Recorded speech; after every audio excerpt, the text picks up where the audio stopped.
Hey, good afternoon, everybody. Can you hear me okay? Yes. Awesome. Yep. Okay, looks like I entered the waiting room. That's weird. Um, in the interest of time, we got about 1 minute left, so I'm just gonna give um, everybody those last few seconds to get signed on.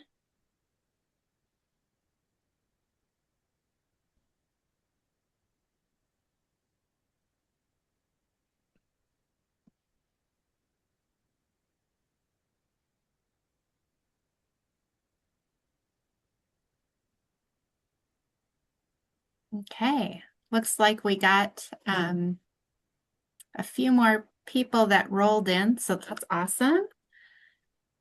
I think we can go ahead and get started. Um, Hi, thanks for joining us, everyone. My name is Gina Hugo. I am on the board of Greater Minnesota Parks and Trails, and I was invited by the Communications Committee to participate in this forum on nature play.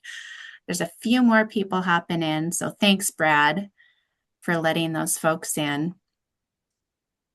And so today we're going to be hearing from three of us who have constructed nature play areas, and they're all very different, meeting the needs of our different demographics and different budgets and capacities. So I think you'll get a lot of insights, and we'll have plenty of time to have open discussion and questions to cover anything that you're interested in that wasn't included in our presentations.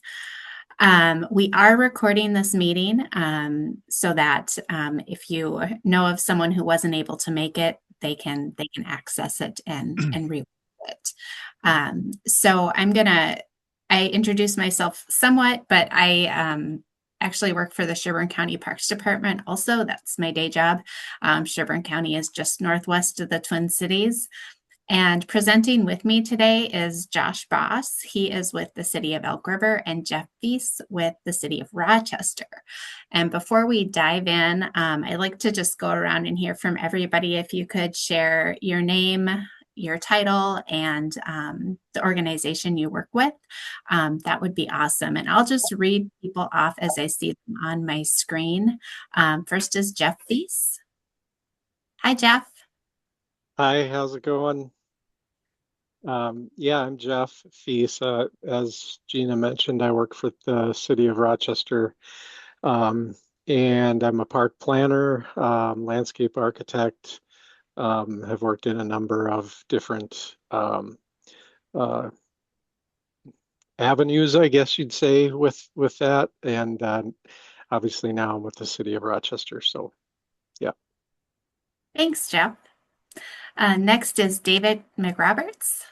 Yes, hello. I'm down in Battle Lake or up wherever you are, Minnesota, and I'm the president of Park Partners, the Citizen Advisory Board at Glendalough State Park, and we are looking at the possibility of building a natural playground at our beach area by Molly Stark Lake in the park. Great. Thank you, Dave. Glad you're Yep. here. Next up, I see Hank Ledke. Yeah, I'm former mayor of Frazee, Minnesota, and I work with the Frazee Community Development Corporation on the new park, Wanigan Park, 157 Oh. acre park on the Otter Tail State Water Trail. Also, future home for Heartland Trail Extension and the North Country Scenic Walking Trail.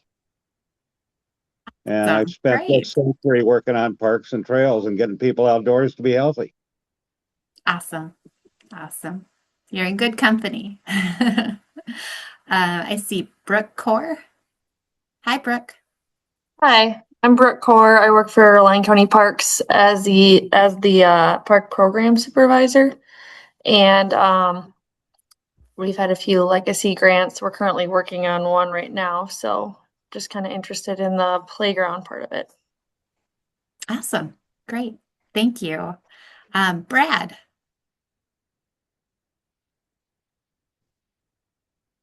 Brad Arrington with Wright County Parks and Rec. Also part of the Greater Minnesota Parks and Trails Board. So yeah, there you go. We all know you, right? Thank you. Drew, I don't want to butcher your last name, so I'll leave that to you. Drew Hotzmuller. I work for Morrison County Public Works up in Little Falls. Great. Hi, Drew. Good to meet you virtually. Eric Anderson. Yeah, Eric Anderson, and I've got Tom Watson here with me as well, both serving for Wanigan Regional Park in Frazee, Minnesota. Oh, great. Thanks for joining us. Brett Harris. And said it all. Yeah, hopefully you can hear me, but Brett Harris, landscape architect with ISG. Hey, hi, Brett. Let's see. Joey Shugal. Hi everyone, Joey Schugel. I'm the Parks and Recreation Director for the City of New Ulm. Awesome, great. And then Josh Baas, he is labeled Gina Hugo because I sent him my link. So we're just keeping y'all on your toes today is all. I am Josh Baas. I'm the park supervisor for the City of Elk River, and I'm also on the Greater Minnesota Parks and Trails board. So, Great. yeah, and I will be a presenter as well with Gina. Awesome. And Josh got us started on the PowerPoint. He put the first portion together. So I want to give a shout out to that too. Thanks, Josh. Robert Santala. I might have butchered your last name. Sorry. Yeah, Robert Santella. I'm the park coordinator for Brown County. Just interested in these nature-based playgrounds, and we're working on a master plan currently for one of our county parks. Oh, great. Good. I hope this is informative for you. Let's see. Luke Reese. Hi, I'm Luke Reese. I'm the director of the Hormel Nature Center in Austin, Minnesota. We're part of the City of Austin Park and Rec Department. So this is a project we want to do. Oh, awesome. Good. They're wonderful. I can't say enough good things about ours, but Alex Hilterbrand. Hi, I'm Alex Hilterbrand. I manage Upland River State Park in Linden, Minnesota. We just updated our site management plan in 2025, and one of the components to that was adding a nature play area in the picnic ground. So that's why I'm here today. Great, great. I'm glad that you could make time. Bob Slipka. Hi, Bob. How are you? Yeah, Bob Slipka, landscape architect, WSB. Great. Thanks, Bob. Hannah Williams. Hi, I'm Hannah. I'm also a landscape architect at WSB. Meet you. Paul Schroeder. Yeah, hi, this is Paul Schrader. I'm a landscape architect with SRF Consulting Group, and we just finished a nature play for Benton County. Oh, I should go see it. Good. Maybe there'll be time for you to share a couple pictures if you have them. Allison Brooks. Hi, everybody. Allison Brooks, project coordinator for the City of Duluth Parks and Rec. And we have a couple major playscapes and are looking forward to putting in some more. Great. Good. Jennifer Zeimer. Hi, I'm Jennifer Zemer with Goodhue County Public Works, and I am the special projects coordinator there. Thank you. Joe Tart. Hi, yes, I'm Joe Tart, Parks Director, Chisago County, and also a member of the GMPT. Thanks, Joe. Nick Brozek. I'm afraid to say last names. You got that one right. Very good. All right. Thank you. Hi, everyone. I'm Nick Brozek. I'm the Environmental Director at Redwood County on a project through a grant from Greater Minnesota Parks and Trails at our Plum Creek County Park that includes a playground. Okay, Thank you. Next is Mitchell. Hello, Mitch Workman with ISG Landscape Architect. And John Jerbeck. John Jerbeck, McLeod County Parks and Rec Manager, and also District 5 on the GMPT board. Great. Thank you. Did I miss anybody? If I did, unmute and please go ahead and introduce yourself. Okay, hearing none, I will turn things over to Josh. I'm going to share my screen. Give me 2 seconds here. All right. Can everybody see that? Yes. Yep. Right, great. I'll turn it over to Josh. All right. So the City of Elk River built our nature play area kind of as a lot of it in-house, and then part of it was a contractor did it. So Gina, if you could flip to the next slide. So we constructed it in 2020. We had a budgeted cost of $200,000. That just included our water feature, and there's a tunnel structure made out of basically concrete culverts that were really big. So that's what the contractor did. We moved a lot of the dirt ourselves so we could save money. The cabin you see in the picture there, we did completely in-house. That was not part of the plan. That kind of came after the initial construction. So the initial construction was the water feature, and the electrical for it, the well, these trails to go in and out of the area, and then the tunnel structure. Okay, Gina. So it was designed by WSB, and I see there's some of you on here. So the tunnels here, in the middle picture, you can see we also have free sticks that kids can play with. On the left side is our water feature. Those that little apparatus in the middle, that's a dam. So kids can dam up the water and then let it all out at once. And then again on the right is part of that tunnel structure from a different angle. I should go back to the free sticks. So when we take down oak wilt disease trees in the wintertime, we keep some of these sticks that look like they'd work for our nature play area, and the kids can do whatever they want with them. And every day they're in a different place. They will be made into like a teepee or a shelter of some kind. Sometimes they bring them to the water feature and use them as secondary dams. So they have a lot of fun with the sticks. And then as they kind of disappear, we just replenish the sticks. Okay, next slide. So this was completely done in-house, partly as an Eagle Scout project and partly as in-house. The logs that are like a balance beam, those are oak wilt logs that we just placed in the park.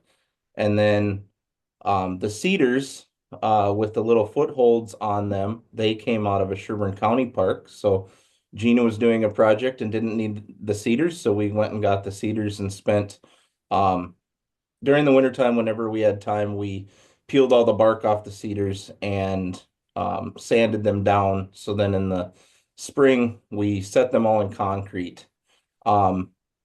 So this would be a good time to talk about the playground safety standards that everybody's probably very familiar with as far as in a playground. There is not really any standards for nature play. We asked many people, we asked the NRPA, MRPA, nobody had a good answer. So what we decided on, with also the guidance of our city attorney, was to kind of keep it the same heights as a traditional playground. So like we don't have any of those footholds or the leapfrog cedars over 30 inches. So that's kind of where we kept it. Okay, next slide.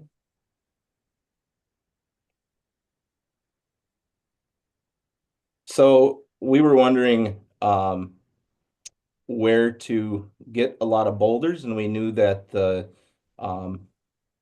pit that MnDOT, the local MnDOT garage had in town, had a lot of boulders, and we just thought, well, we'll ask them. You know, and they said, well, they're kind of in our way. If you guys want them and you can haul them, you can have as many as you want. So I believe we took every single one they had. That was a pretty good deal. And then we built those small retaining walls with those, as well as some rock scrambles for the kids up the hill. Next slide. So these are oak wilt pieces that we saved from taking oak wilt trees down. We do anchor everything. The picture on the left, you can see that's just a screw-in anchor that you can buy from Menards. And then we ran a lag through that. And then the other, like that Y branch there, you can see the two legs that we inset there. So there's no sharp edges or anything, but everything is anchored and can't move. Okay, next one. That's the rock scramble that we built in-house. We picked out some of the flattest big boulders. There's actually two of them. This is the littler kids one. The bigger kids one, the rocks are a little farther away, and it's steeper. But the idea here is a kid can jump from rock to rock and try to make it up the hill and then back down. In the background there, that is our well for the water feature. And we tried to get that dog-eared fencing and leave it a natural color to kind of blend into the surroundings. And when the prairie grass around there is at its height in the summer, you hardly can see that. So wanted to disguise that a little to look natural. Okay, next one. So constant research and development. This area here is where the water feature drains into, and at the bottom of the picture, you can see the drain. Well, that drain was flat, and this was supposed to be native vegetation, so the water would come out the top there, the chute, and run across the dirt and native vegetation to the drain. Well, we quickly realized that that was not going to work because the drain would get completely plugged, and this would be a 4-foot deep swimming pool. So then we took out all the vegetation, and I believe we put like rock in there, and that didn't work either. So after that, we talked to our city engineer, and he said we should do that tiered design to kind of catch some of the wood chips that would get in there and some of the sand that would get in there, and then also put a standpipe with holes in it with the drain about 10 inches high compared to what it used to be. So we poured the concrete and we inset those little rocks kind of to look natural, but it's actually concrete. And this has worked now for 2 years. We have not had a problem with the drain plugging up. And we do have to go about every 3 days and those tiers, we have to scoop those out with a flat shovel of wood chips and sand. But it was not the way it was designed. And no offense to you designers out there, it's just once you see it actually work, the design was not going to work. And this does work. So if any of you are designing something like this in the future, the tiered design to catch the debris works.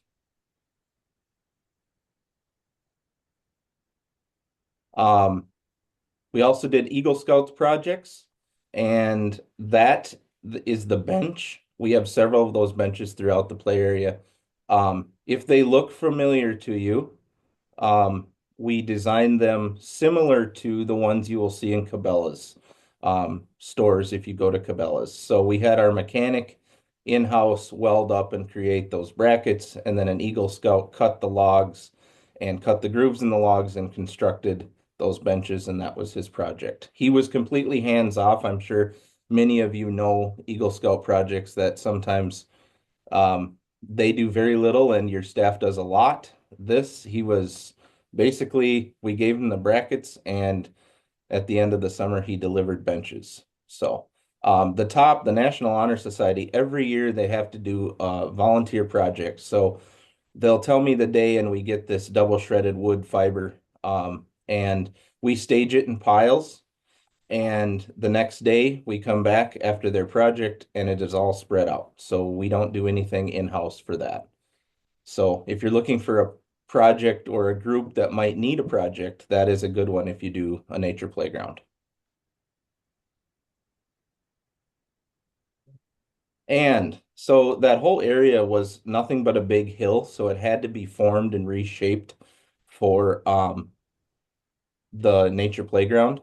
And so the contractor dug all that whole hill out to create that area, and we then took all that material and built a berm for safety around our archery range, which we also constructed completely ourselves, and got rid of all the dirt in that archery range berm.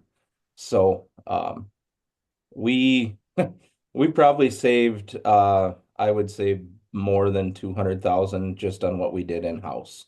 And so you can do a really nice nature play area with a little bit of planning and thought by doing a lot in-house. So I think that's my last slide. I think I'll pass it on to Gina. Yeah.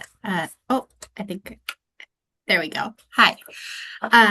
So thanks, Josh. That was really good. And if it's okay, if you have questions and you'll think you forget if we wait till the end, go ahead and type them in the chat. Brad offered to monitor the chat. So we can work that way if that works for you. So like I mentioned, I'm in Sherburne County, central Minnesota. And the nature play area that we constructed in 2024 was constructed at Graham's Park. We had a construction budget of $275,000, and this was funded through DNR Outdoor Recreation Grant and local match. Just a little bit about Graham's Park.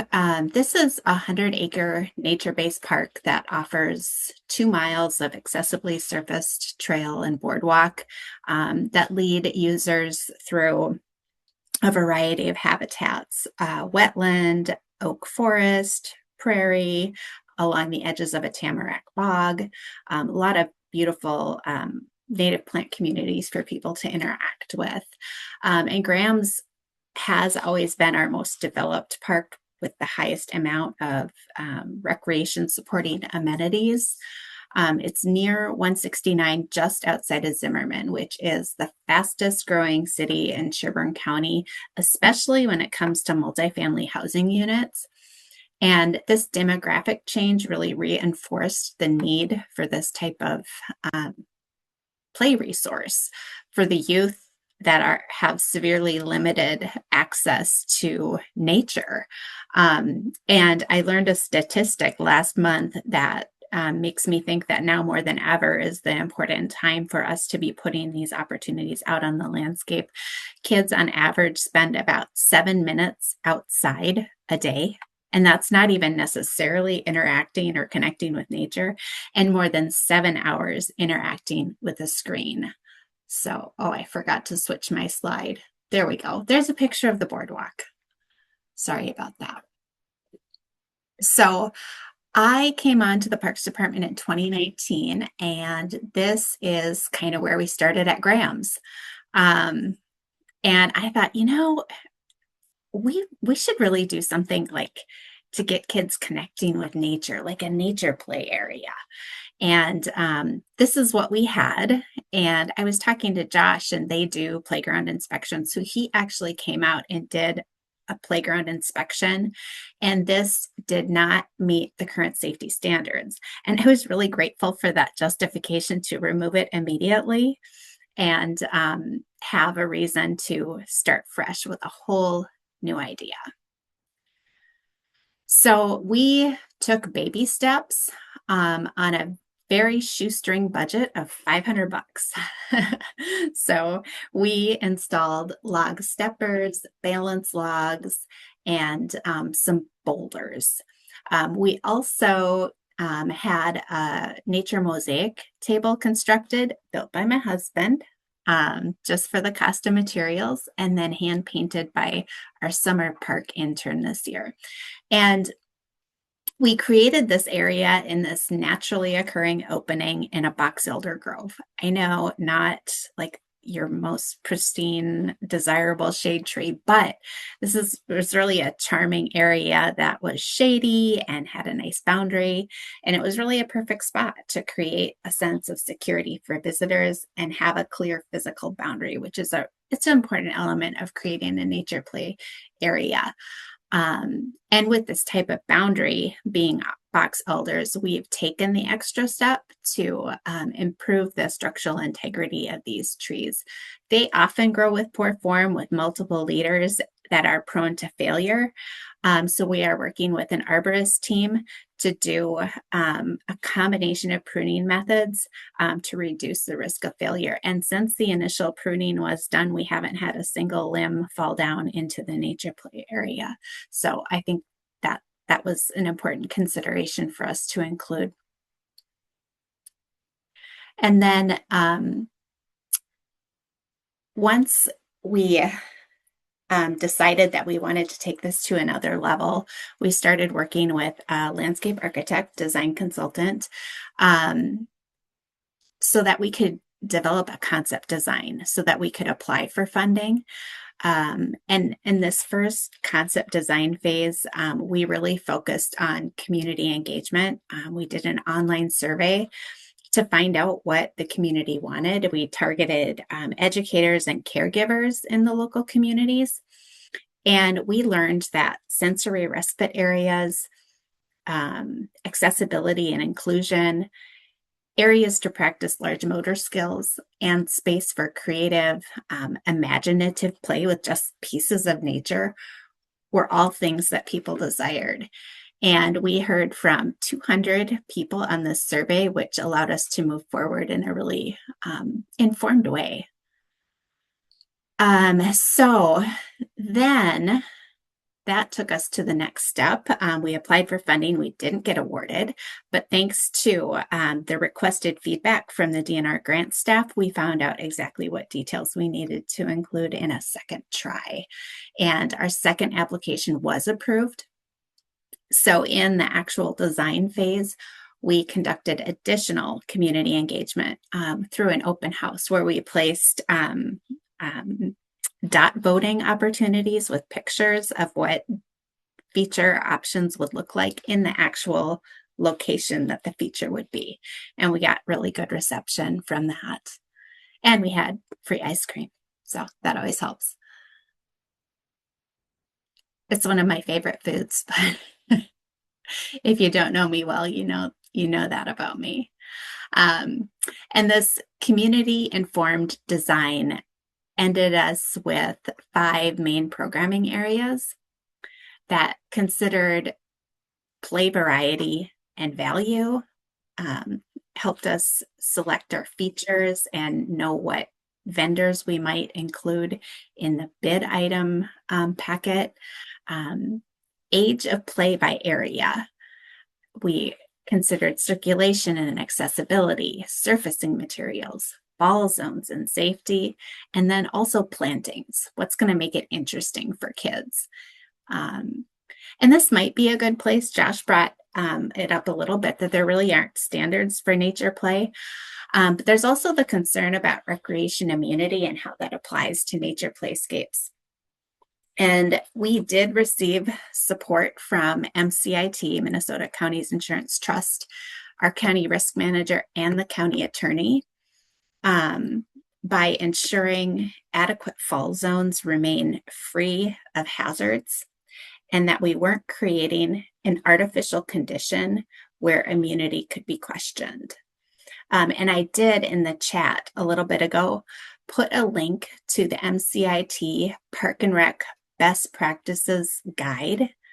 And it's in chapter 2 that this is talked about. So if you want to look at that more, that link is there for you.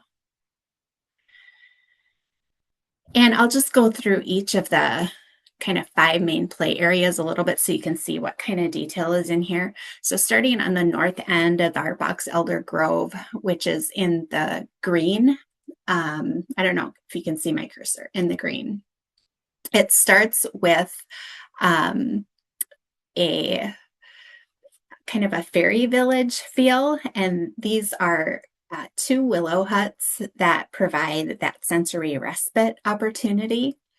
It's a whimsical collection of art pieces that we commissioned from a St. Paul artist. Nearby, we have a log beaver dam climbing pile, and that's for toddler-sized people to climb and crawl on. And then south of that beaver pile, even though it shows differently on this picture, this is a rendering, is our burrow, and that's actually has boulder scrambles up both sides, similar to what Josh showed. And I'll show you pictures of everything when I get to the end of my slides. We also have a basket swing and a timber play structure in this area. Then to the west or the left of the active play area is the kinesthetic trail loop. And this is a loop that has a series of invitations for kids to balance, hop, jump, bike, and alongside each challenge is an accessible path for differing abilities of friends, so that to invite parallel play, so no one feels excluded. That the inclusion piece was really intentional. Let's see, I just have trouble getting my cursor to want to switch between monitors, so I apologize if there's a little lag. So next, moving further south, we get to this is my favorite area, the free form and open picnicking area. And this is where visitors have the opportunity to build forts with fort sticks, kind of hang out in the shade, stack tree cookies, arrange pieces of nature, and just be creative. And then this area is also where we included a lot of shade tree planting on the east side of the picnic tables, so that eventually there is naturally occurring shade there. In the morning, it's pretty sunny, being an east exposure, but by midday and afternoon, those picnic tables have some dappled shade, so it's not too bad in the heat of the day. And then lastly, on the southern end, we have our contemplative area. And this is a collection of boulder seats at the center of a trail junction. And it's designed as the end to the story stroll. Every summer, we put up a story stroll program, and it combines literacy and activity outside for families, caregivers in the summertime. So we post a deconstructed big book along a path. And this contemplative area was meant to serve as a place for discussion and reflection about the story after a group walks through and strolls the story. And our project, similar to Josh's, was very much a team effort. The county was equipped to do some things like prepare the site, construct the burrow tunnel. We did not get boulders for free. We purchased boulders. We have a landscaping supply company in the county, and we're able to go pick out what boulders we wanted that we're going to stack nicely. And then the 8-foot, 54-inch arch culverts were actually donated along with the delivery and the crane to get them off of the truck, which was absolutely amazing. Then the general contractor constructed and installed the remaining play features like the basket swing, the timber play structure, the log pile, the rope course, the ninja walk, and the loose parts storage. So I can share some pictures now. So in the upper left, there's a picture of one of the willow huts, the basket swing, the wobble boards.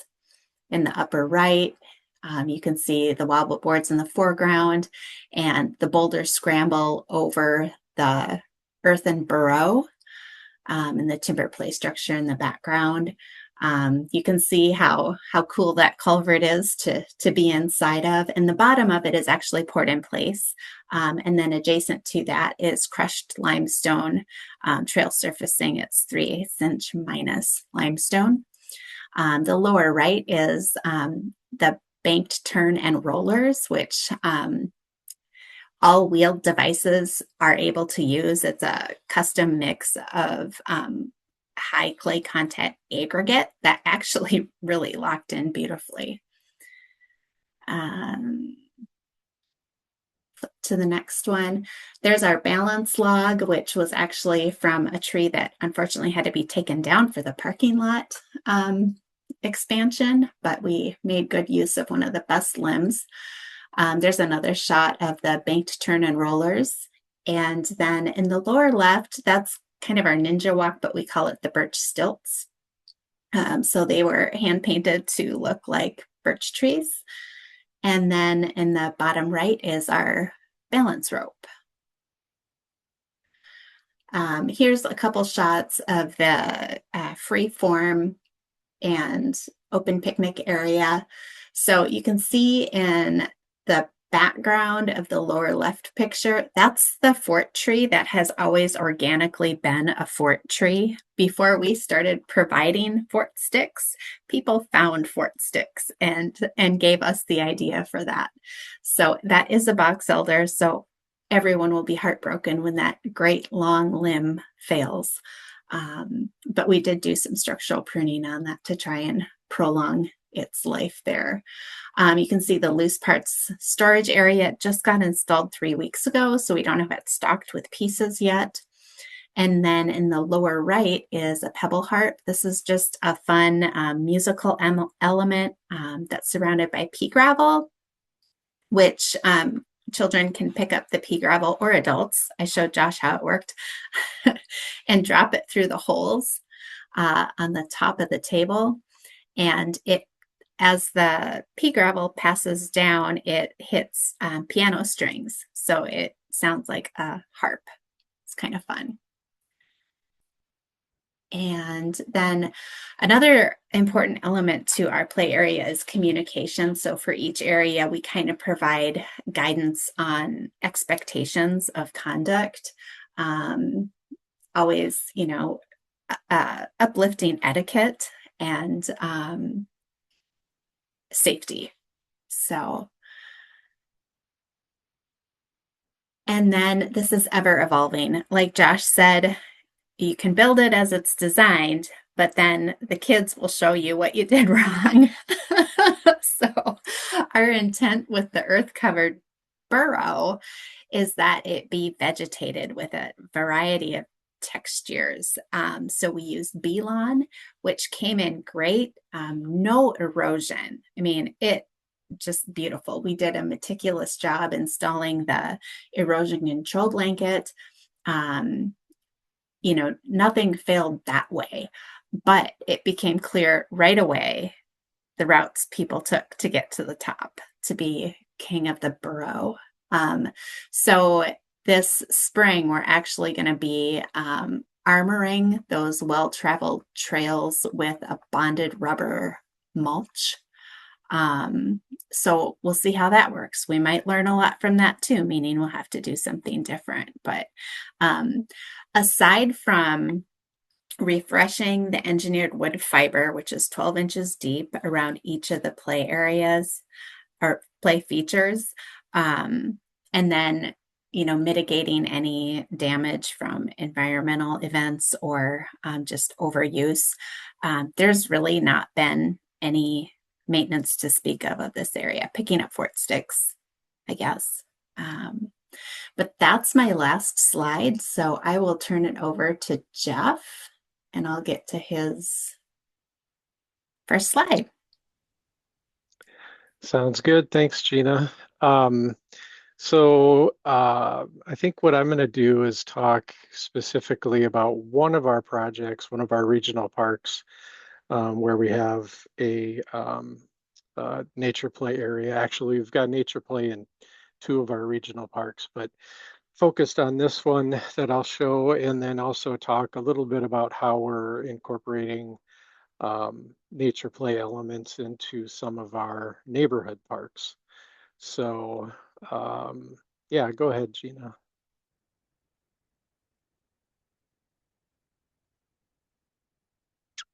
So Game Haven Park, which is south of Rochester, it's about 450 acres plus. It's currently got, in addition to the nature play, it's currently got mountain biking, for some fairly significant mountain biking trails out there. And those were, a lot of those were in place before we did a lot of these improvements. But we've actually got 2 disc golf courses out there. One is what we call the championship course, and one is for more of the laid back, not so serious golfer. Lots of hiking trails, Nordic skiing in the winter. We've got snowmaking capabilities down here. So that's where we get the Nordic skiing and the sledding. There's also an archery range, and as I mentioned, the nature play. So, and there's a reservoir, which is part of our kind of regional stormwater infrastructure. So there is, periodically fishing, ice fishing can be done out there. There's used to be Cub Scout camp, Boy Scout camp, I should say, just to the east, which was also called Game Haven. But I believe they've sold that land recently. So, okay, go ahead. So this particular project was designed by SEH.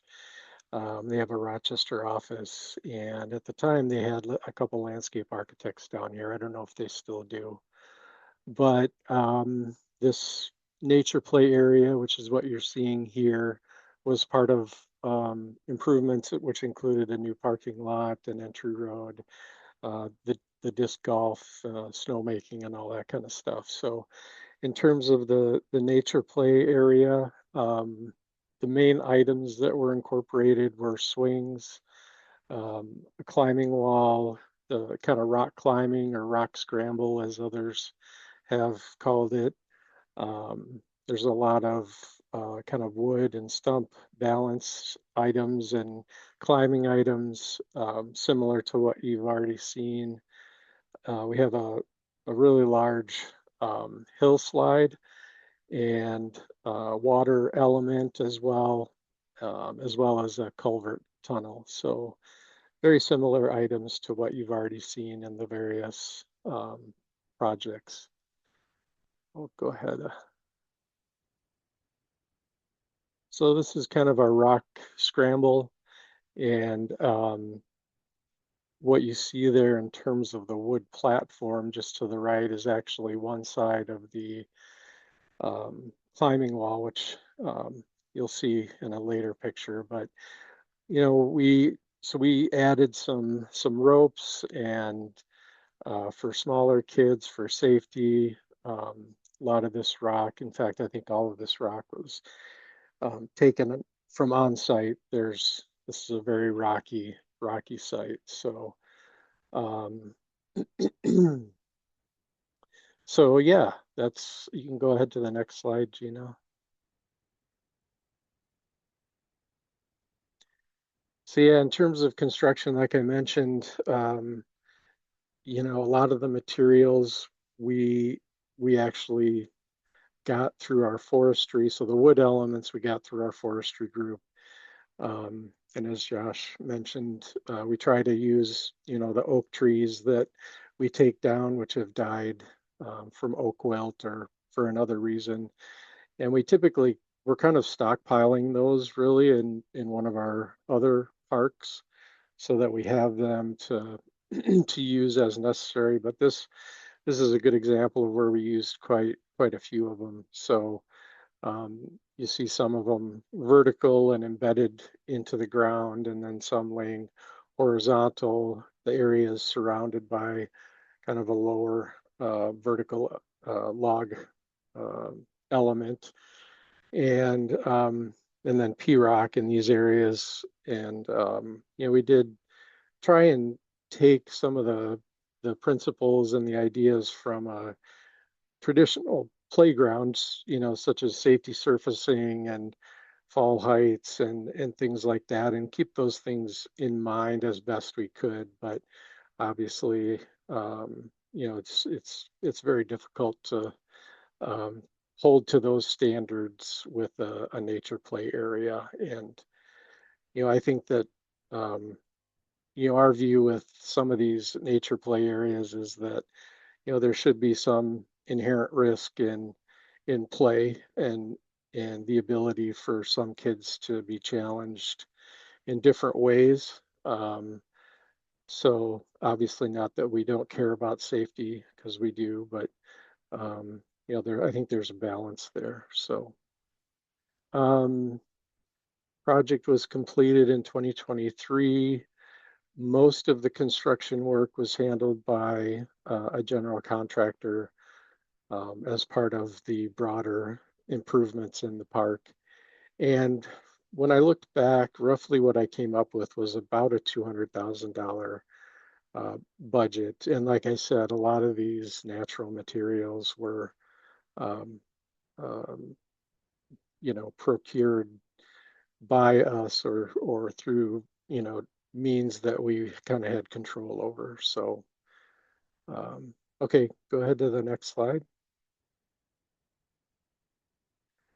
So this is just an idea or an example of one of the play elements and the drawing that was done. This is, we had a couple of these tire swings, a little bit more of a traditional element with the engineered wood fiber and the kind of rock boulder surround. So go ahead to the next one. So the picture on the left is our hill slide, and I'm not exactly sure what the total drop in that is, but I did try it out once, and it does fling you out quite fast and quite far, because the ground does slope away once you get to the bottom, or slope, down towards the camera in this picture. So I think we've since made that landing zone a little bit longer. And even so, I don't think I'll be, using that anymore. But it is fun, and hill slides tend to uh, be one of the elements that you see in a lot of nature play areas. So the area in the left picture, the area just to the right, you can kind of see that's where we have our water supply, our water element, and the water comes out, and it's a P-rock area, so kids can push it around and make it move in certain directions and things like that. So it is water is another one of those um, really things that kids can get creative with. So it's if you can, it's always nice to include those. So and the picture on the right is just another view of that kind of climbing and balance area. Most of the paths in between the elements are compacted aggregate. So, like a class 5 or a class 2 material. So, and as Gina was talking about with one of their areas, this area had some existing trees. So shade obviously is always nice no matter what activity you're doing in a park. So, so that does help to cool things off a little bit, because as you can see with the rest of it, there's not a lot of shade to be had. So go ahead to the next one. So yeah, so that kind of covers Game Haven. Our park master plan, which our first one that we had done for the city of Rochester was in 2016, and obviously that does provide direction for us to move ahead with improvements throughout the system and try and keep a balanced system so that we've got amenities that are relatively well balanced across the whole system. So we're not clustering the same activities and the same amenities in close to each other. So, but one of the elements or one of the directives from the system plan was that we should have nature play elements in each of the park zones, which I think we have 8 or 9 park zones.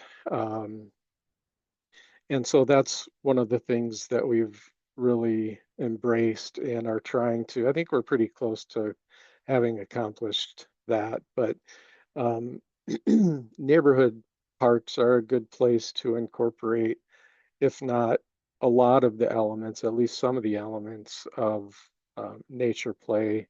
So we've used the culverts quite a bit. We try, and those are typically easy to get. We can get them through our public works department, or we've even one of our operations guys has gotten them through Facebook Marketplace. He'll see something and he'll just go ahead and pick it up, and we'll store it. So, but really, when you talk about kind of economical, it's nice to be able to procure some of these materials fairly cheaply. So these boulders we did purchase because the site was not one that produced a lot of rock. So a lot of times, as we've mentioned, our staff are well equipped to do a lot of the work, set boulders, grading, seeding, setting these culverts in place and grading over and around them. So, and they, it's a good, they like to do it. So it's something different a lot of times for the park staff to be able to do something like this. So, go ahead to the next one. So one of the things that I've tried to do with the neighborhood parks is to have them designed in such a way that we can get kids in a fairly direct contact with plants and those natural elements. And a lot of times it includes addressing either drainage or kind of rain garden type elements. The picture on the lower left, this particular site had a long run of swale that terminated at this catch basin, and so it was a good spot to grade around it so that we could do a rain garden and allow the water to filtrate in, but also to use native plants and attract butterflies and that kind of stuff at a relatively inexpensive scale. So, and then the picture on the right was, you can't really tell here, but it's another fairly deep basin, and we laid some logs, some wood across it, hoping that kids would kind of try their hand at balancing, but then also had native plants planted in there as well. And in the background, you can see a couple other elements with the hillslide again and another culvert. And so, yeah, the other thing with neighborhood parks is, we do community engagement with those, and it can be a tough sell to do the nature play elements because depending on the neighborhood, depending on where you're at in the city, and people feel like if they see the new flashy, colorful playground equipment, that they're getting more. And if they don't get it, then they're not. And so that can be difficult to overcome. So you really do have to be committed and kind of, put your feet in the ground to some degree, and say, this is what we're doing. This is part of our plan. Um, but we still do wind up putting some traditional elements like swings, and other things like that within the park. So go ahead to the next one. So one of the other things that we've been able to do, and you can do this on any project, but we have engaged an artist on various occasions, to do like these tree men or tree spirits. On the right there, that's at Cascade Lake, which we have that's our regional park, that we have a fairly good sized nature play area at.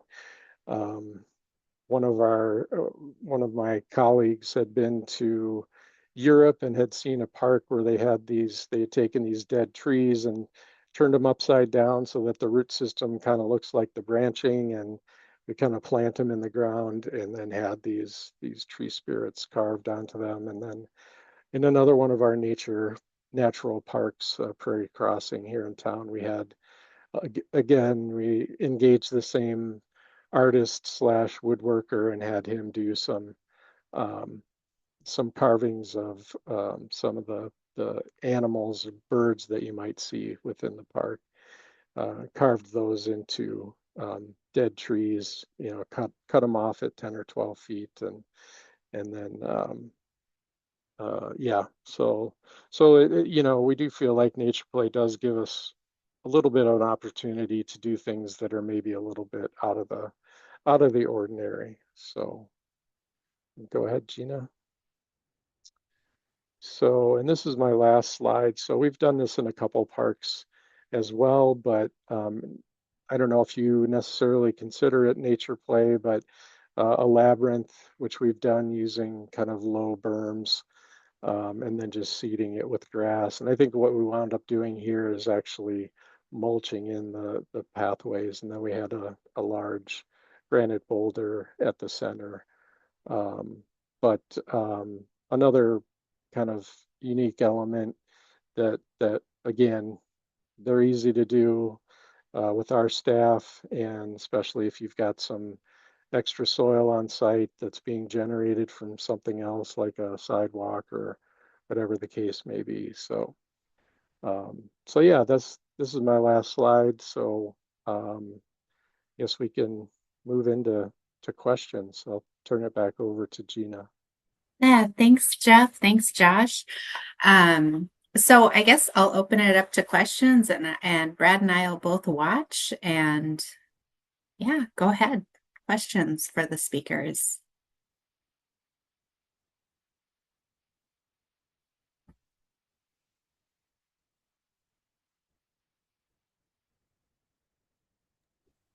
Jeff, I have one for you. You mentioned that labyrinth, and you guys did some mulch and just seeded it. What kind of were you trying to get it to have actually taller grasses where eventually the grass would be taller than, say, a toddler coming through, or are you still trying to keep it ground level? Yeah, I think we used like a low, like that fescue mix, so it still is going to stay relatively low. Yeah, so nothing. We had talked about that in terms of maybe doing something taller, but just felt like this would be a little bit easier, and yeah, wouldn't provide too much screening or safety concerns, I guess. Would any of you talk a little bit more about liability? I think Elk River talked about running it through city attorney, and one of the struggles we've had just in New Ulm is to this point is not having any rules or regulations around inspection and things like that. So we're a little nervous to take the leap, but obviously a lot of other places are in doing it successful. So what does all that look like, and what does inspections look like? Yeah, so I guess I can start and invite Jeff and Josh to chime in. So we ensured that our fall zones exceeded or met the manufacturer's recommendations for each feature. And then we have to check several times a year to make sure that the engineered wood fiber is not like dishing out in areas or getting scooped out in areas. So there's adequate fall protection. But you're right, there aren't like standards. And I just, when I started this process, reached out to the county attorney and our risk management coordinator, and I started the discussion and I asked for guidance. And MCIT told us, you know, what I had shared earlier, as long as we're keeping those fall zones free of hazards and with the adequate landing material, and we're not creating unnatural conditions that would put recreation immunity in question. So we're not putting a play structure by a sharp fence post, for instance, or putting in a sign next to something that kids could fall off of. That's just a really lame example, but it's the only one that popped in my head. No, that helps. Thank you. One thing for us, that our attorney kind of explained to us too is if you can find the same elements or similar elements in a forest where people can also walk, like a log that they want to run up, and then if they fell off, there would be no difference in liability there, as long as, like Gina said, you're putting nothing around it. Like in a forest, if they fell off, they could fall on a small stump or something, where we're not putting anything near there. There's no other logs, no other items that they can get hurt on near where you're doing that.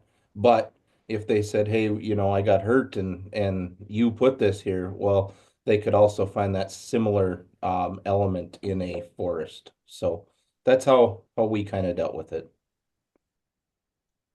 Yeah, I think if you've got certified playground inspectors on your staff, um, that's a good place to start as well, because they're going to go out to these.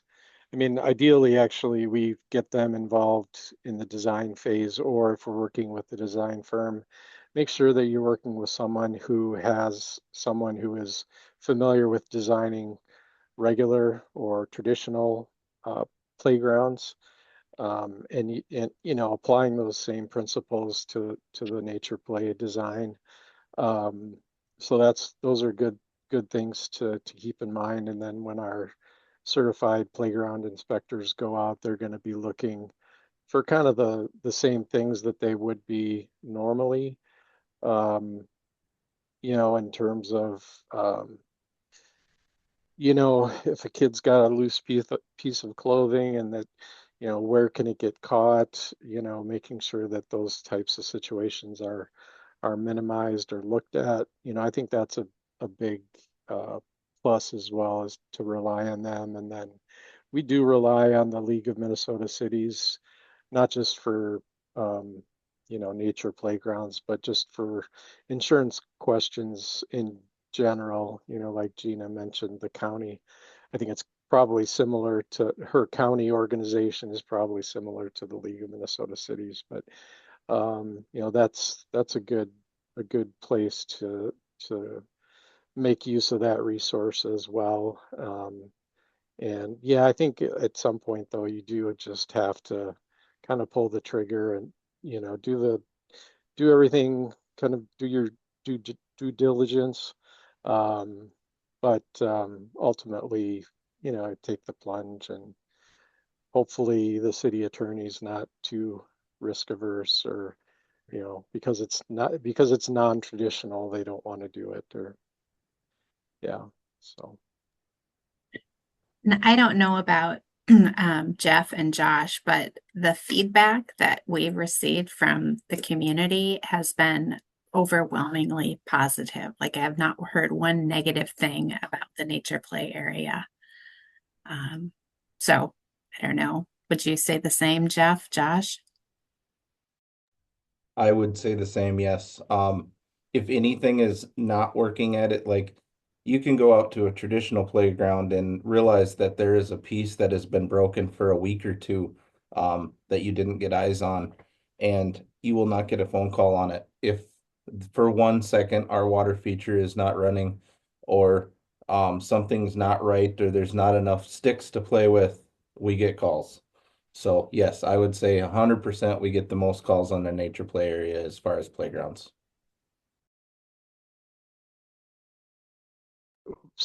Yeah, I agree. We've had nothing but positive feedback, um, and again, just like you were saying, Josh, if something does go wrong, we definitely hear about it sooner than, in at a different park where it may take, weeks for us to notice or for someone to um, make us aware of an issue. So.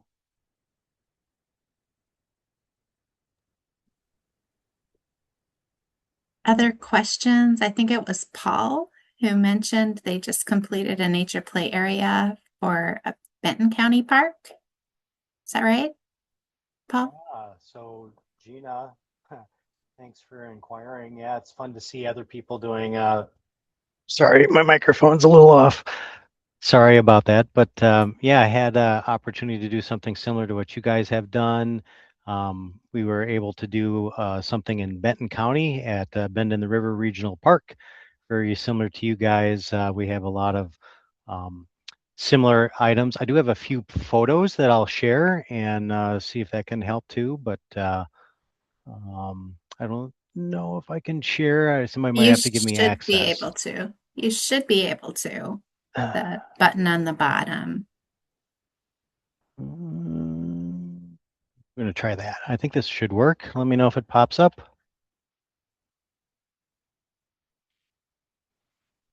All right, is the photo coming up? Yep. All right, excellent. Yeah, very similar to what everybody else is showing. I think the fun part of this, I'm going to add something new here. When we talked about our play area, we specifically made sure not to call it a play area. We were worried about the liability. And so we called a nature exploration area. And I think we took that from a cue from, I think, Three Rivers Park District in a park at Richardson Nature Center down in Bloomington.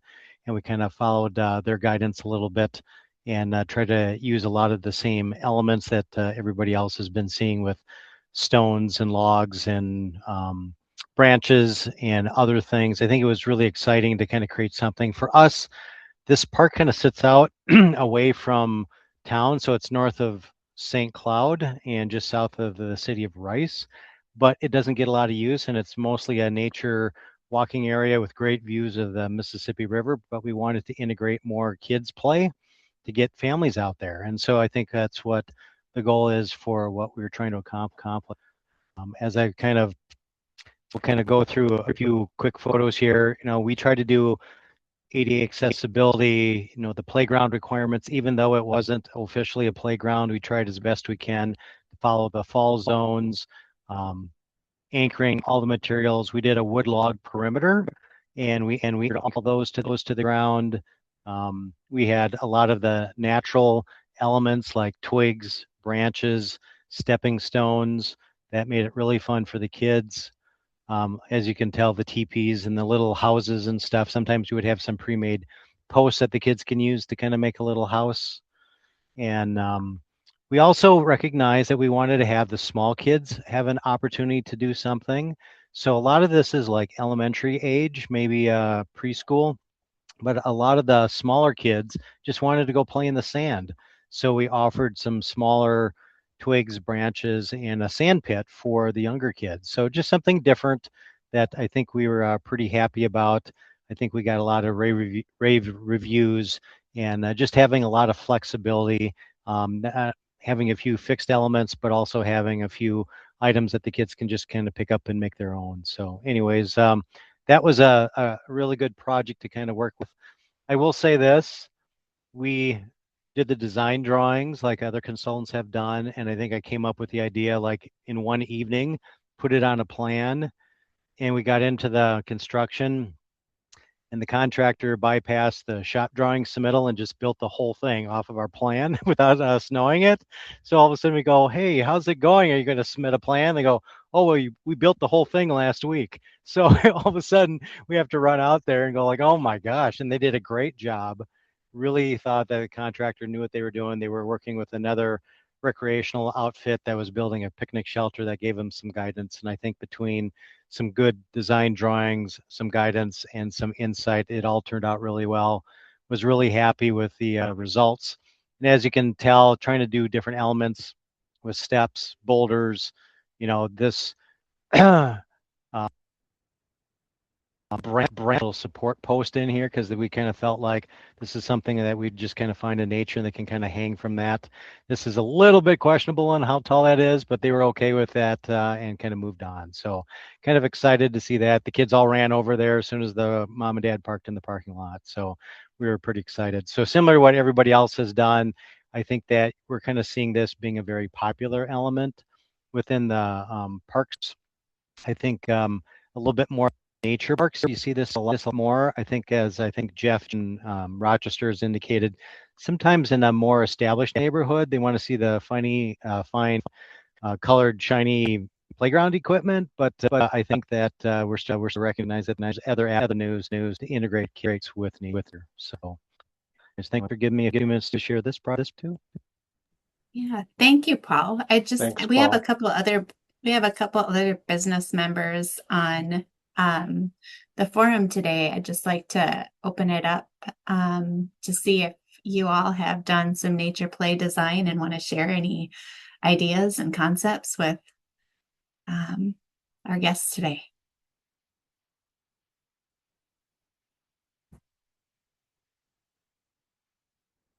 Okay, any other questions? Any other folks install nature playscapes they want to share anything about?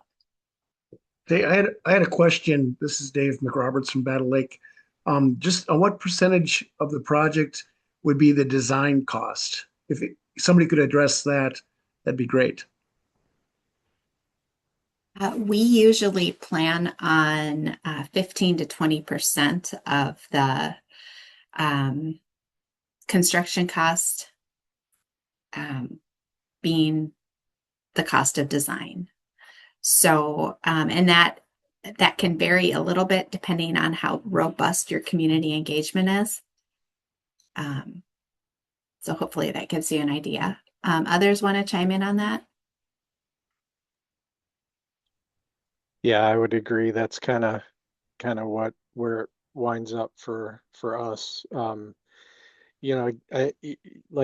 you said, Gina, it just depends on the project, depends on the budget, depends on how much community engagement you're needing to do, and it also depends on how involved you want the designer to be in the construction aspect of the project. So, if there's more technical elements to it, we usually want the designer involved as much as possible.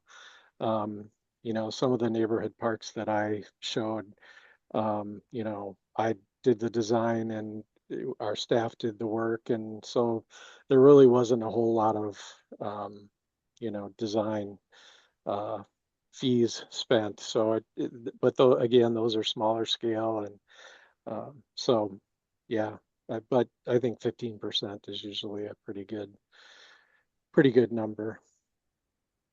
Yeah, and if you don't have the capacity to do construction administration or, bidding the project, all of that, you're going to want to plan for more in consulting fees.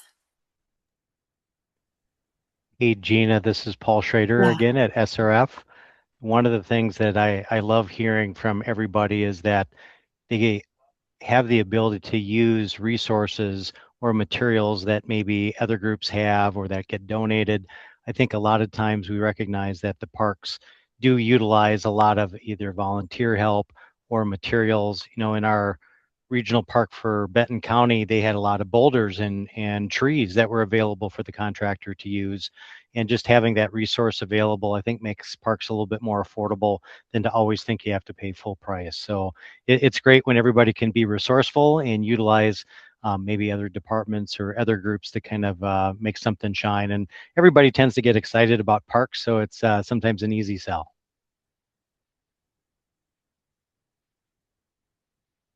Gina, one more Thanks for thing that. that I Mhm. would like to touch on that I don't think everybody said it, but not enough. The ADA access to these has been followed as well. I know Gina and I talked about it when we went to Woodland Trails Park and also to Graham's Park. All the slopes and everything are ADA compliant, so to get people to the the amenity, ADA is followed. So that's another thing to consider when you're designing and building these, because it is very easy to look at a hillside and go, oh, this would be great there. We could build this and we could do this. But also just remember the ADA access that is needed for those areas. Yeah, thanks, Josh. All of the play features in the playscape are accessible from the crushed limestone path that's 5 feet wide. That was our guiding principle, was accessibility, inclusion. So yeah.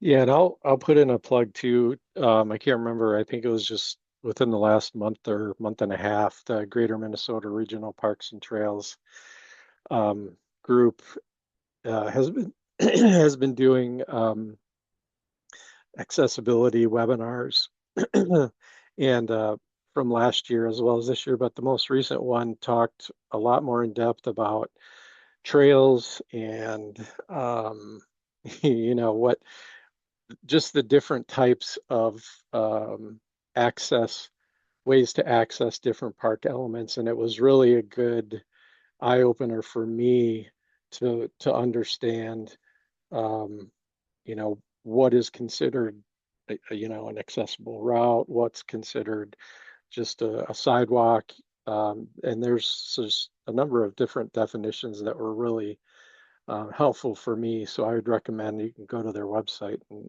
pull that video up if you have a chance. So Thanks, Jeff. Any other thoughts or questions from folks? Gina, since Jeff mentioned that, just to kind of put a plug in, so they do have, the commission is doing another one June 16th Okay. on the accessibility. So it's exterior services part 2. Awesome. That'll be coming up on June 16th. I will put a link in the chat for people if they would like to register for that. I do know they want registration for that. So no charge. They just like to have attendance. yeah. One other thing I was going to mention too, Gina, that I don't think we've touched on, but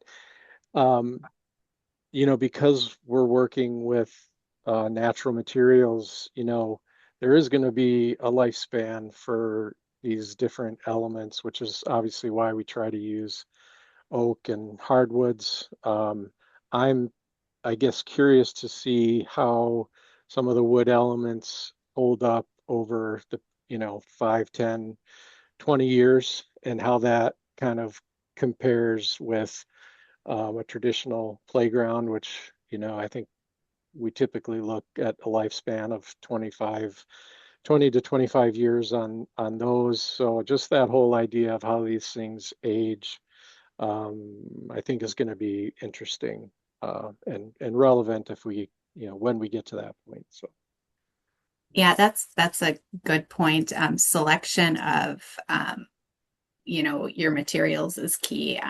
Cedar, oak, the manufactured log play structures that we installed were provided through Whole Trees, and they use black locust, which is incredibly decay resistant, and then everything was treated and preserved as well.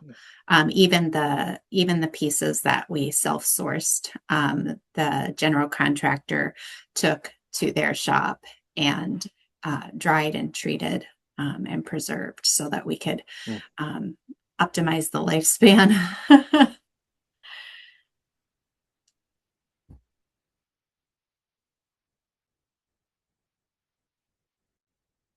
Okay, well, last chance. Otherwise, we can give you 10 minutes back of your day. Josh, you were right. We would need 90 minutes, so we used almost all of it.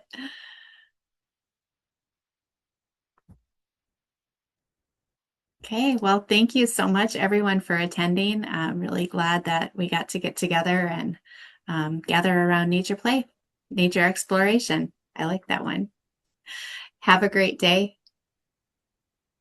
Thank you. Bye-bye.